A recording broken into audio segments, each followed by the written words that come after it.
భార్య గాని భర్త గాని తప్పులు చేయటం సహజము. వీటిని పెద్దదిగా చేసి చూస్తూ అక్రమ సంబంధాల జోలికి వెళ్ళామంటే మొదటికే మోసం వస్తుందండి. ఈ వీడియో ఎవరిని నొప్పించడానికో బాధ పెట్టడానికో కాదు. సమాజం ఆరోగ్యకరంగా ఉండాలంటే ఇటువంటి అక్రమ సంబంధాల జోలికి వెళ్ళకూడదు అని ఎవరికి వాళ్ళే అనుకోవాలి. ఏమండి మీరు చెప్పేది బాగుంది, అక్రమ సంబంధాల జోలికి వెళ్ళకూడదు, కానీ మా ఫీలింగ్స్ ఇంట్లో అర్థం చేసుకోవట్లా, మాతో లైఫ్ స్పెండ్ చేయట్లా, వాళ్ళతో వేగలేకపోతున్నాము, మా వల్ల కావట్లా, అప్పుడు కూడా మేము ఉండాల్సిందేనా?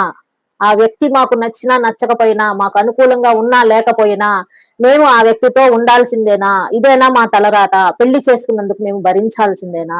మా ఫీలింగ్స్ మేము వెళ్ళి వేరే వాళ్ళతో చెప్పకూడదా?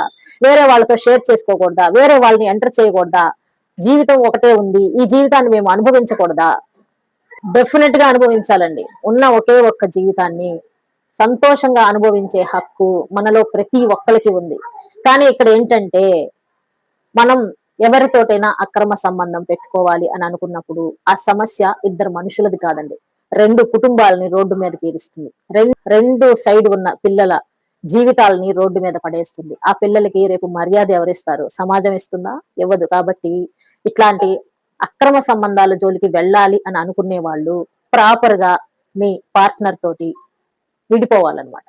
వాళ్ళని అక్కడ పెట్టేసి వాళ్ళకి తెలియకుండా ఏమేమో చేసి ఆ తర్వాత మళ్ళీ అది బయటపడి ఆ తర్వాత మళ్ళీ అంత పేరు చెడగొట్టుకొని సర్వనాశనం అయిపోవటం కంటే, మీకు ఇష్టం లేని బంధాలను అతి త్వరగా వదిలించుకొని డైవర్స్ తీసుకుంటారో వదిలేసుకుంటారో ఏదో ఒకటి చట్ట ప్రకారంగా మీరు వదిలేసుకొని ఆ తర్వాత మీకు ఇష్టమైన వ్యక్తిని మీ జీవితంలోకి ఆహ్వానిస్తే ఎవరు కాదంటారు?